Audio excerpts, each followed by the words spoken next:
zvatakaitirwa ne-WFP kutipa demo rechingamwe zvinotibatsira kuti zvipfuwo zvedu zvavakuwana mvura yakakwana yokumwa uye su takukwanisawo kuwana kuredza tichiwana kudya kwakakwana.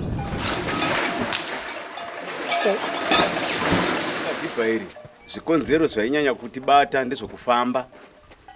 Kufamba taifamba 13 km tichibva paDhibha, tichibva pamisha yedu tichienda pane rimwe dhibha.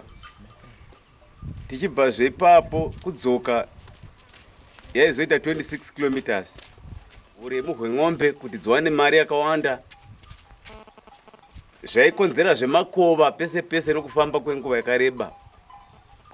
Ndozvaitika pakuti tivambe dhibha iri, tipiwe dhibha reWFP.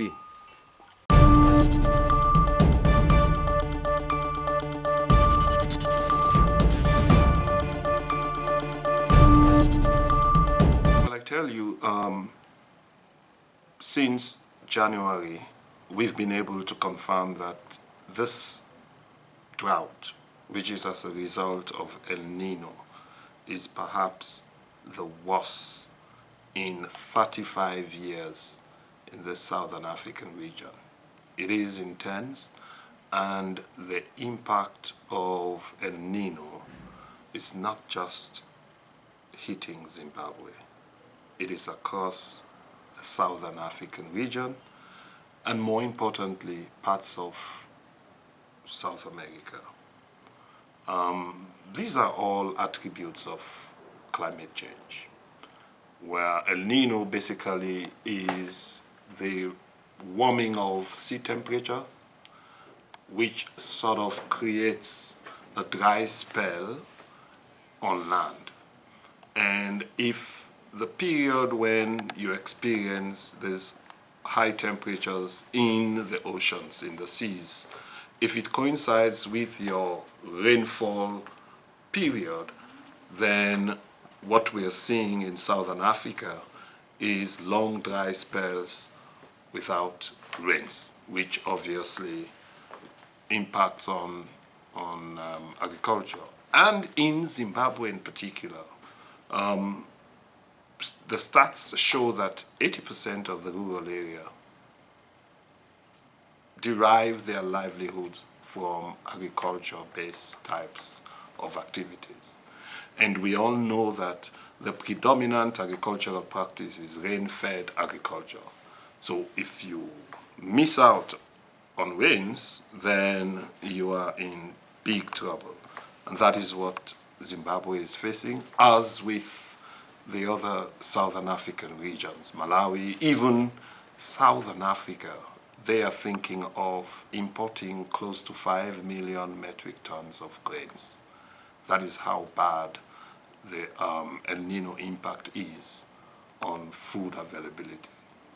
That the annual grain requirement for this country is between 1,600,000 metric tons, 1,700,000, if you also include animal feed.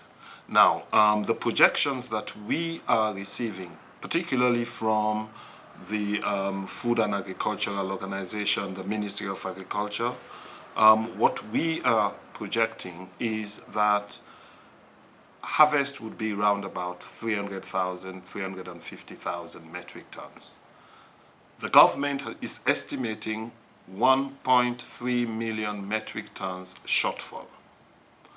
Of that, we were given to understand that the government is trying to import about 700,000 metric tons, and they're looking up to the private sector to also import quite a good chunk.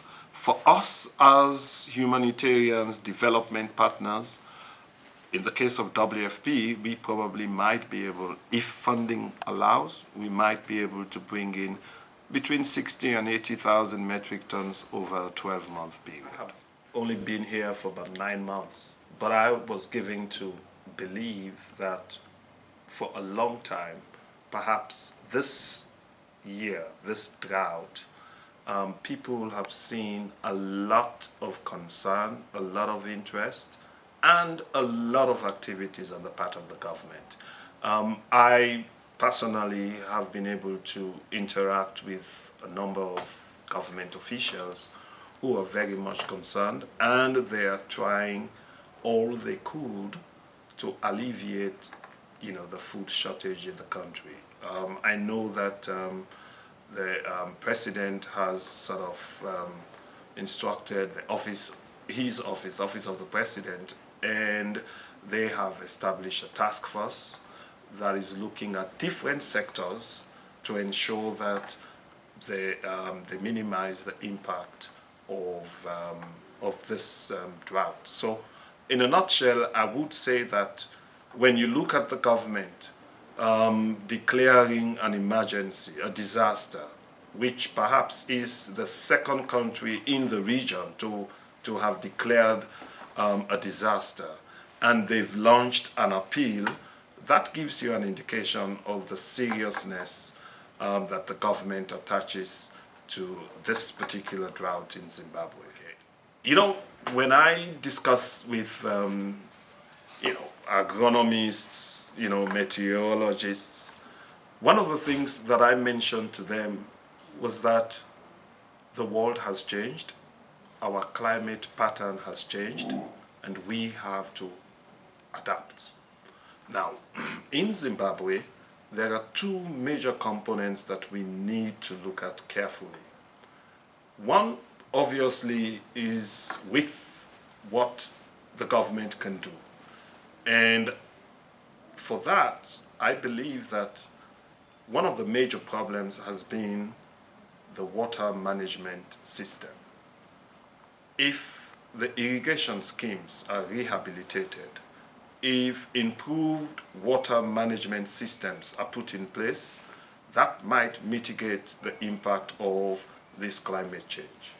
But more importantly, in areas where we can play a very important role, that would be to change the mindset, the skills and knowledge of smallholder farmers to start looking at what we have termed climate smart agriculture.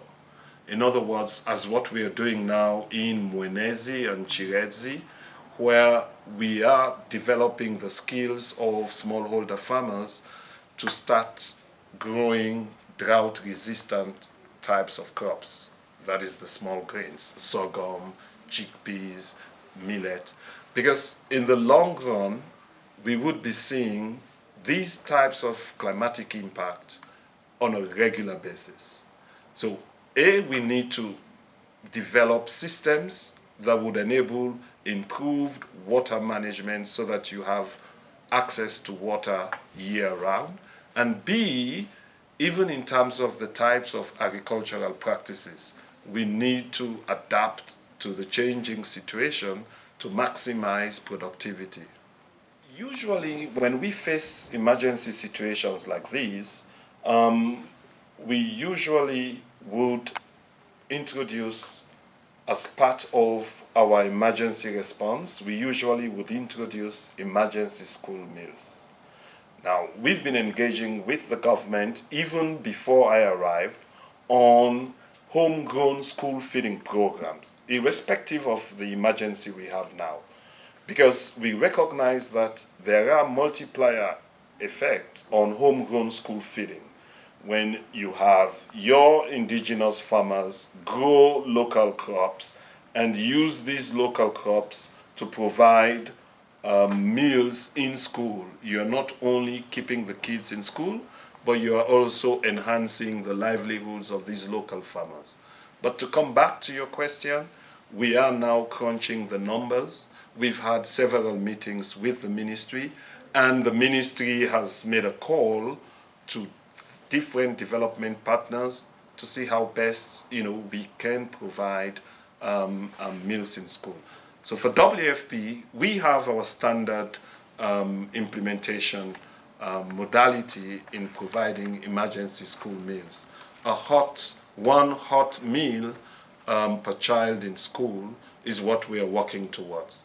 As you know, the challenge is adequate funding. But I think once we start off, because the schools would reopen in May, we are working, frankly, with the ministry to start to put in place a system that would allow us.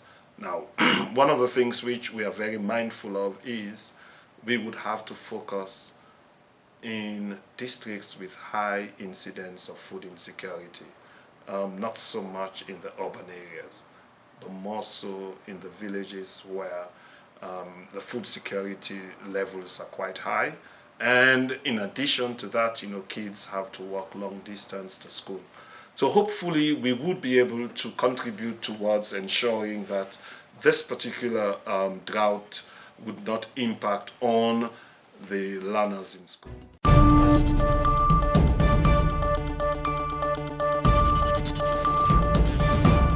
Join the conversation.